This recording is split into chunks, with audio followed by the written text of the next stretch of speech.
My work is on the Bengal Famine and the period of the 1940s. The topic of this talk, how the Bengal Famine shaped history. I will simply begin by reading this piece then. Between the years of 1943 and 1946, somewhere between 3 and 5 million men, women, and children died of famine in Bengal. That makes the Bengal Famine of 1943, which it has ever since been known, one of the largest single mass death events of World War II. What's more, from the earliest analysis of famine in Bengal, it has been well understood that this mass death event, claiming millions of Bengali lives, was man-made. If we take these two facts together, that of 3 to 5 million Bengalis dead, and the fact that this famine was man-made, with human agency behind that mass death, we are confronted by the very grave historical conclusion that during World War II, 3 to 5 million people in Bengal were essentially exterminated by identifiable actors, agents, and machinations of power. In my own historical work, I have tried to detail the complexity of the workings of the power machine that produced famine in Bengal in real time. It is a grinding assembly line of loot, misappropriation, disregard, pernicious social hierarchy, greed, authoritarianism, and administrative failure. I will give some summary of those findings here before moving on to talk about the legacies of famine in Bengal. They too are complex. On September 3rd of 1939, when England declared war on Germany, it also declared war against Germany on behalf of its far-flung empire. Subsequently, the idea of total war began to underwrite all domestic as well as colonial policy. Though an attack by Germany on India was highly improbable, mobilization in India began on a large scale immediately after war was declared. An air raid precaution service was established in the cities of Bengal, which, together with the civic and home guards, amounted to an ad hoc colonial militia of more than 200,000 loyalists by 1943. Meanwhile, the Indian National Congress, the country's primary nationalist organ, withdrew from participation in colonial governance in protest at having been bootstrapped into Britain's war. Without the participation of the INC, Britain's experiment in participatory colonialism also failed, and much of the country reverted to direct emergency rule. This allowed colonial authorities to wield an especially authoritarian hammer during the entire course of the war. India, in this sense, amounted to an occupied country for the duration of World War II. At the head of empire as a whole was a man named Winston Churchill, whose racism and disdain for Indians in particular made that hammer especially heavy. When Japan entered the war in December of 1941 and Singapore and Burma fell just a few short months later, Bengal became the Axis-allied front of conflict in Asia, and Calcutta became the main supply front for a formidable war against an intractable enemy. Calcutta also became a prime target for further Japanese advance, which bred considerable administrative unease in the former colonial capital. The British were shocked by the humiliating defeats they had been dealt across Southeast Asia, and so dug in their heels in Bengal with a frenzied resolve. Calcutta rapidly began filling up with British as well as American troops, and the factories that supplied the war machine kicked into overdrive. Laborers were recruited from the far reaches of Bengal's impossibly vast hinterland to keep the supply train running.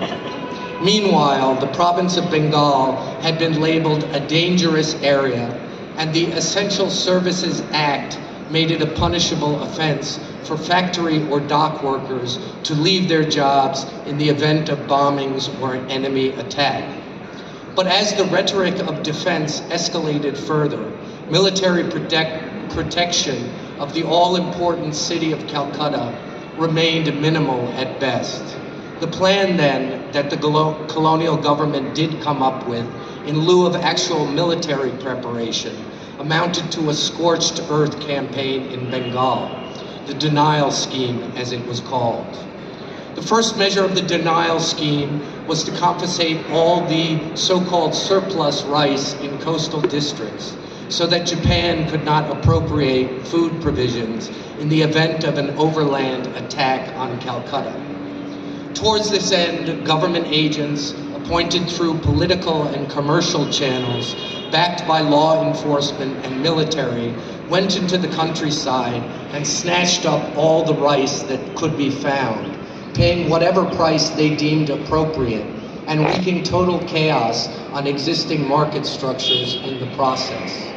No real effort was made to establish which rice was surplus and which essential, and as such, the scheme appeared to the people of Bengal as an open loot.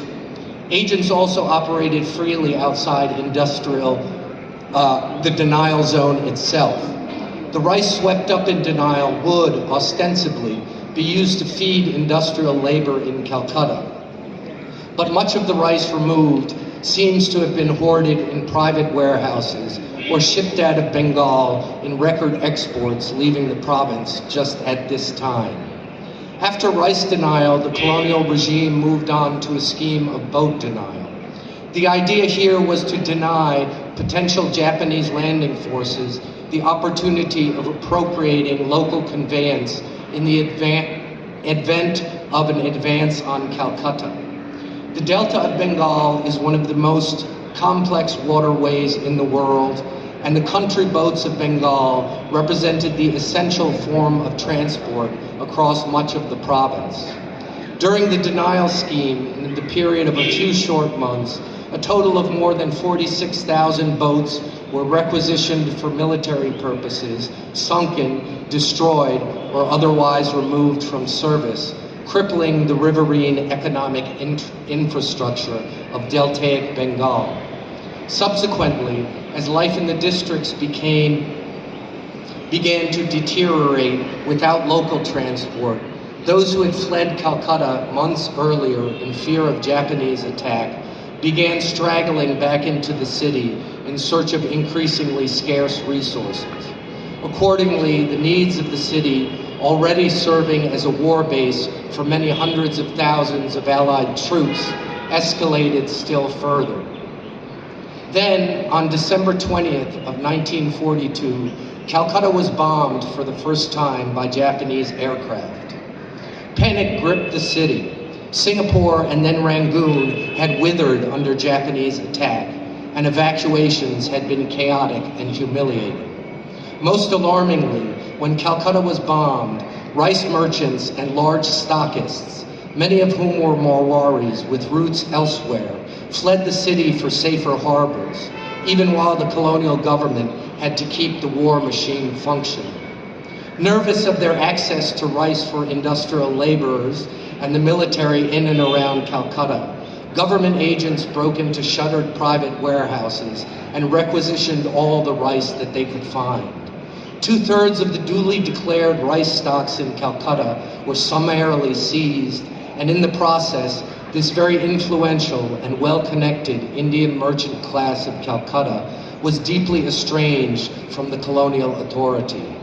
The trade system from root to branch was thrown into complete disarray, and as prices skyrocketed, more and more supplies went into a thriving black market. In Calcutta, as rice markets became increasingly volatile, government and industrial interests descended again and again on the countryside to raid it of the rice and paddy in order to offset the increasing uncertainty regarding supplies in the city.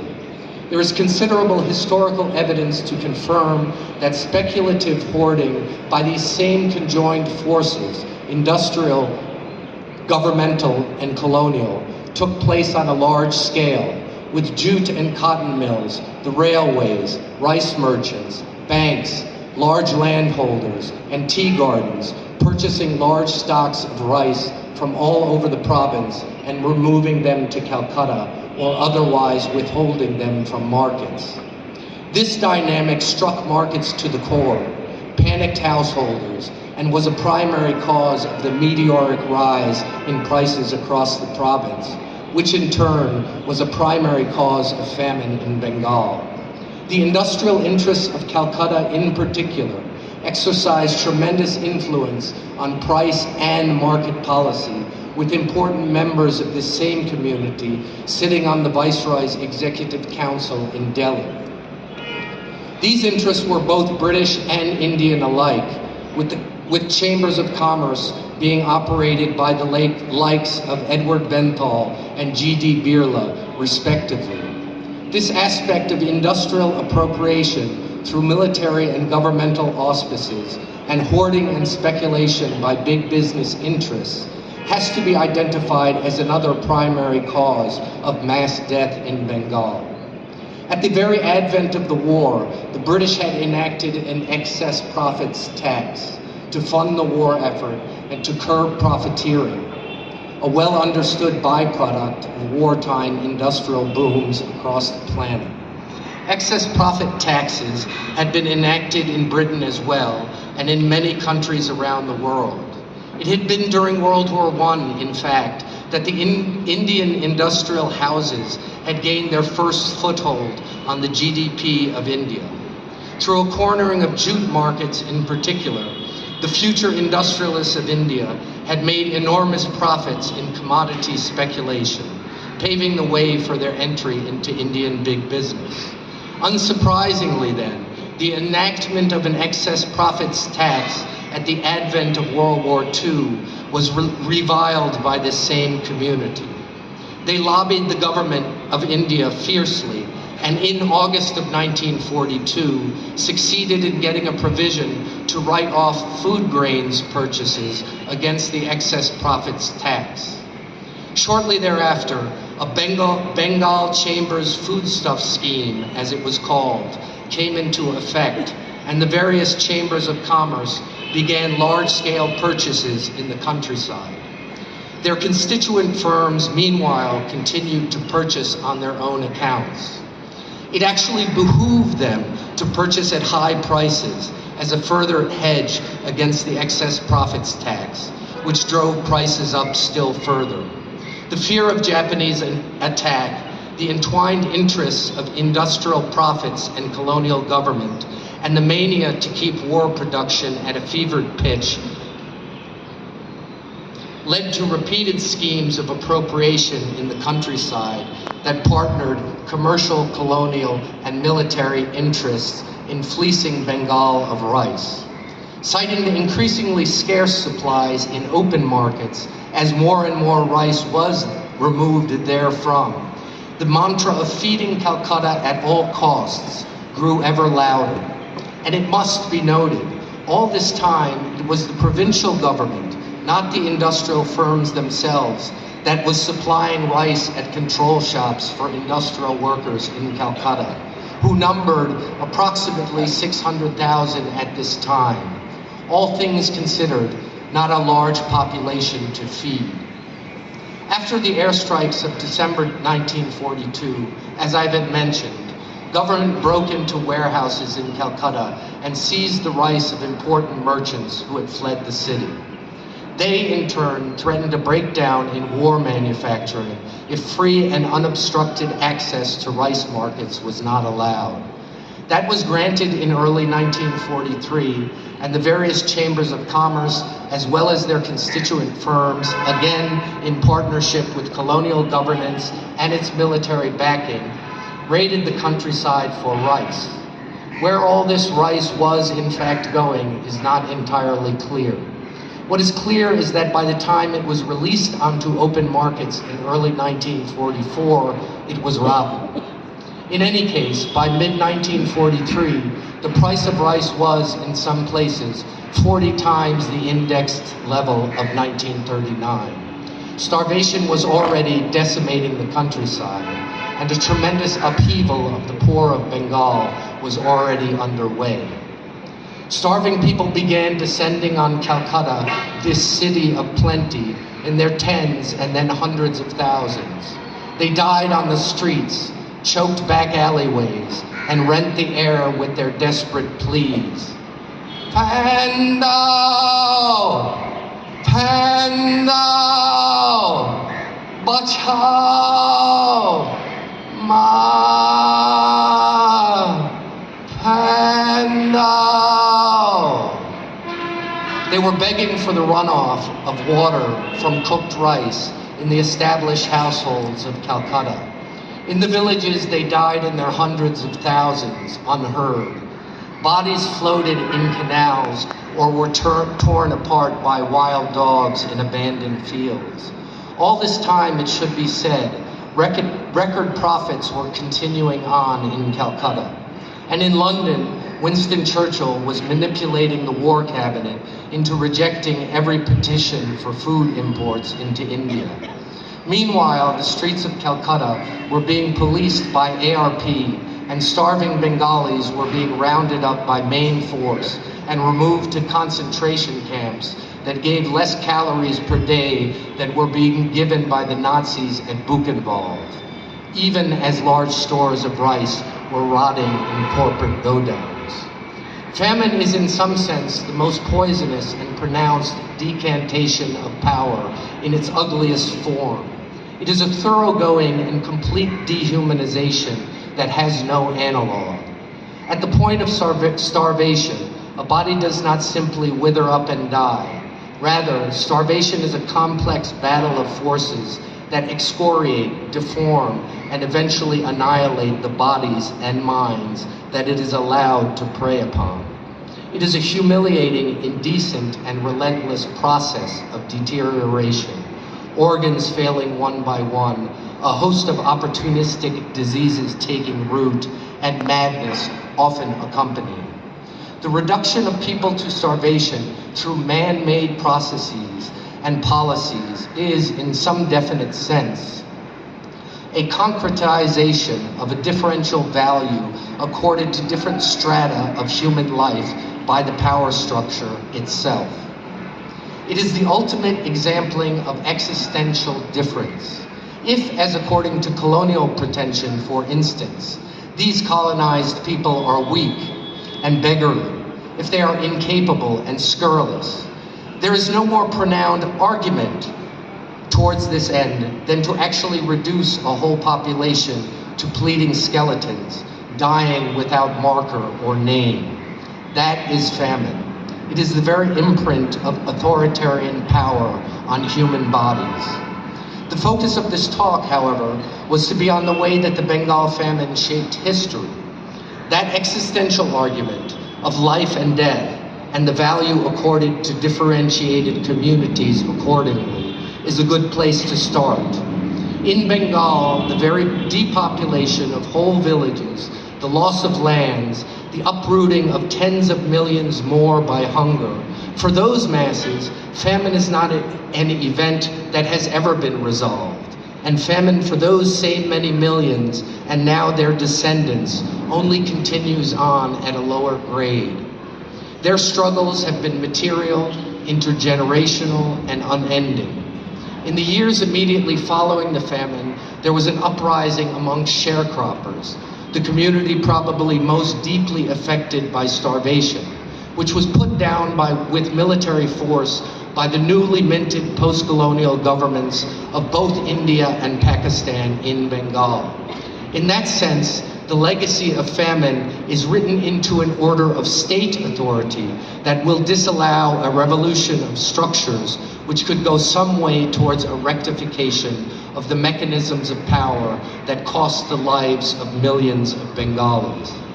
If we look at another primary factor in the analysis of famine in Bengal, the centralization of Calcutta, profit, and capital, there are important conclusions to be drawn as well. The enormous profits made by the Indian industrial class operating in Calcutta in the 1940s in particular, are extremely important to examine more closely. In some ways, and as I have gone some way towards illuminating, those record profits were made in some definite sense directly at the expense of the people of Bengal. It might also be noted that the preponderance of this same class had come from outside of Bengal to exploit the wartime boom that enriched them. It was this capital, too, which directly underwrote the independence struggle in its final years. For this reason, this same community wielded tremendous influence in the shaping of the post-colonial state. As early as April 1944, even while famine was still decimating Bengal, the Federated Indian Chambers of Commerce and Industry, the FICCI, was hatching concrete and detailed plans for the organization of an eventual national economy. Their priorities of profit, industrial welfare, and fiscal support for big business were outlined in what became known as the Bombay Plan. Its signers, J.R.D. Tata, G.D. Birla, Purushottam Das Thakurdas, Ardeshir Dalal, Lala Shriram, Kasturbai Lalbai, A.D. Shroff, and John Mathai had all made fortunes in the wartime economy, and now were wielding the influence behind those fortunes freely. This was a dominant lobby, not only in Delhi, but in London as well.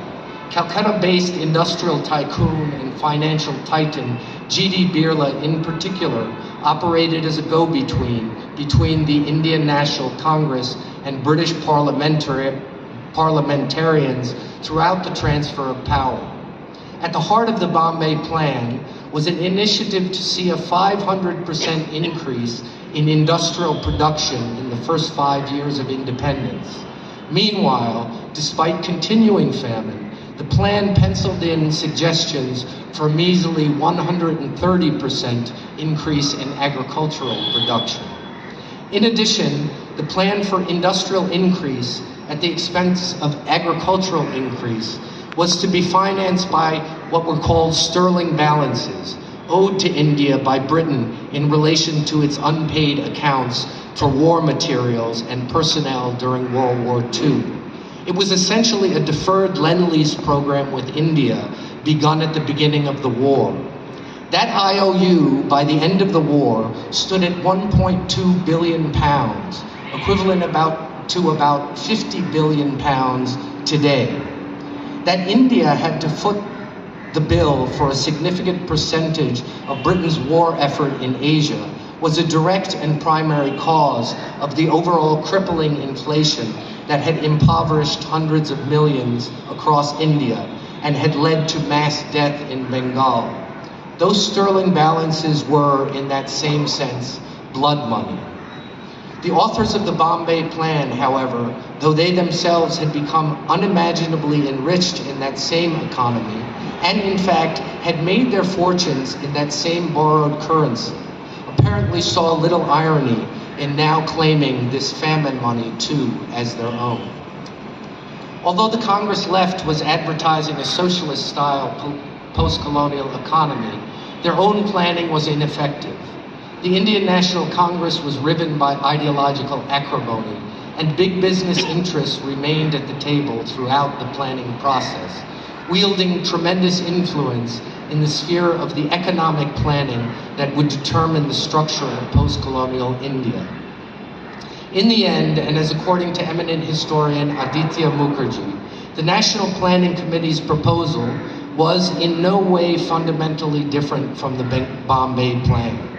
And finally, in the newly minted government, it was arch-conservative Bombay planner John Mathai who was to be the first finance minister of independent India. Famine in this sense remained nested at the very heart of the nationalist project. But this nesting was not only an economic nesting, it was an ideological one as well.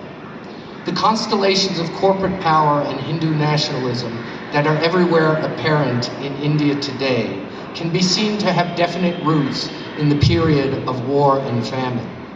Many of those same Indian capitalists funding political nationalism, and again, G.D. Birla is notable in this regard, were also at the heart of the Hindu nationalist project, also funding that project liberally with monies made in trade and industry during the World War. One of the earliest mentions of partition that I have come across in voluminous research on the whole period is from G.D. Birla in January of 1938. He poses the question to Gandhi's secretary, Mahadev Desai. I wonder why it would not be possible to have two federations, one of Muslims and another of Hindus. Then Birla's brother B.M. writes to Vallabhbhai Patel in 1947, 2 days after partition had been announced. Is it not time that we should consider Hindustan as a Hindu state, with Hinduism as the state religion? It should be remembered that West Bengal especially was important to the Hindu nationalist project because of the industries of Calcutta. Calcutta especially could not be lost to a united Bengal. In terms of legacies of famine, the cultural impacts of famine on the population of Bengal have been immense as well. In the wake of the Bengal famine, the legacy of hunger structured collective identity of Bengali people as a whole for many generations to come. Writers, painters, sculptors, poets, dramatists, and filmmakers all labored under the banner of Hungry Bengal. When I first began researching the 1940s in Bengal, the living memory of war, and especially famine, was still very much present in Bengali culture. It seemed that in any house I visited in Calcutta, there were members of the household who could recall from personal experience the turmoil of war and the depredations of famine. Memories, although already more than 50 years old, were sharp and insistent. Even on buses and street corners, I would happen upon elderly denizens of the city who, when they discovered my purpose, were eager to talk. The cataclysmic history to which they had borne witness seemed bottled up inside of them and needed to get out. Often enough, our discussion ended with profuse gratitude that I had come to listen. For so many years already, they had been telling their tales to children and then grandchildren and even great-grandchildren. But who could really understand the gravity of those memories and their importance? What did they mean? One of the most ubiquitous refrains I heard from the earliest days of my research was that the famine of 1943, that inhuman spectacle that each and every elderly person I interviewed had witnessed, was in fact man-made. And so the emphasis of my own work has been less on the pathos of starvation than on the architectures of power and disempowerment that brought it to pass. Colonialism, it is abundantly evident, was perhaps the necessary condition of famine in mid-20th century Bengal. But as my research deepened, I came to fully recognize that colonialism itself is not a monolith, and the enactments and agencies that precipitated starvation in Bengal are complex. Who collaborated with the colonial state in its predatory policies that left a whole province reeling in starvation? And what did they have to gain? A second all but ubiquitous trace of memory that I encountered in my rounds was an oral fragment that I heard repeatedly by everyone whom I had interviewed. Pando, Pando, Bachao, Ma, Pando. It is the sound of begging in the streets of Calcutta during famine. Give us the starch water from your cooked rice, mother. Save us. Give us the remnants of your rice pot.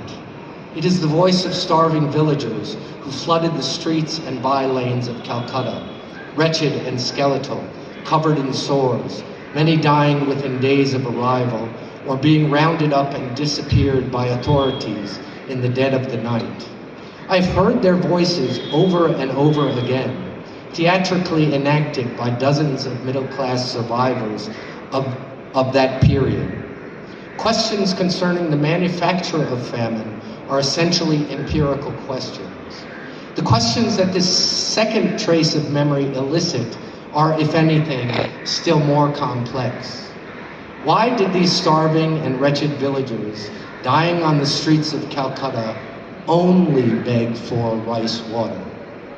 And why is this particular fragment so embedded in the collective memory of famine in Bengal? In established households of Calcutta, solid brick-built homes, there were indeed stockpiles of rice. That category includes the vast majority of those survivors from the 1940s whom I have interviewed. When in early 1942, the government of India had advised the Bengal Chamber of Commerce to inform its members to begin stockpiling at least 3 months' worth of foodstuffs, that created panic. The edict was quickly broadened to include the general public, and a scramble for rice at every local level ensued.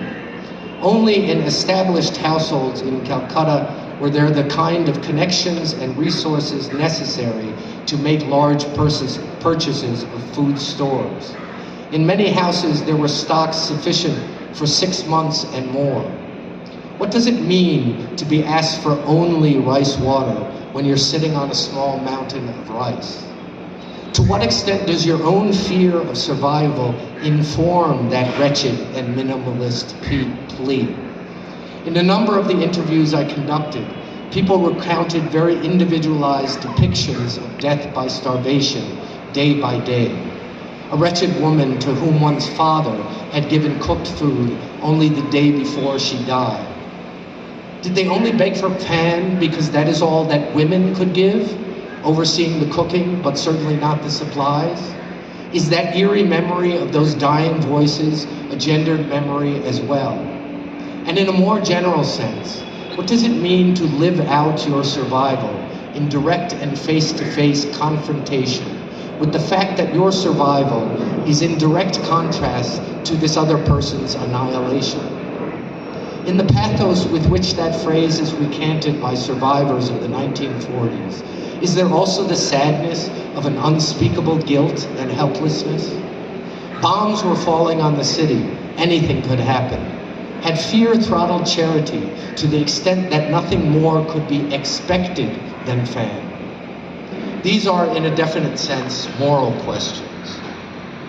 In the present times we are living through, the focus of my thoughts return again and again to that fragment of sound and the moral riddle that it has always held for me. Pandao, Pandao, Bachao, Ma, Pandao, Pandao. That plaintive echo emanating from skeletal bodies that rent the air with sorrow and distress. Is it not some sort of miracle that while the bodies of those who issued those pleas have so long ago been annihilated, their voices have spanned these generations? What should we make of those voices now? The vast majority who died without ever being named. Then how do their voices still remain? In all the uncertainty and turmoil of our present condition, with the shibboleths of authoritarianism, war, and social division being worshipped with manic insistence, in this all but deafening cacophony of present-day life, could these thin voices from a distant past, echoing across decades, have anything at all to say to us? Maybe it is that we are not alone. Maybe it is that we are all connected, no matter how profound the cleavages of privilege and power. Maybe it is that if we give nothing but thin rule in response to great need, we too will be haunted by voices until the end of our days. It is entirely likely that not a soul who is hearing this right now will go hungry tonight. In these present times, questions about privilege and disempowerment and how they interface are perhaps still the most critical questions of all. Why did they only beg for pan? And why did the pleading voices of those who died in that Holocaust of hunger remains so stubbornly embedded in the memories of those who survived the Bengal famine for so long. It does make one wonder.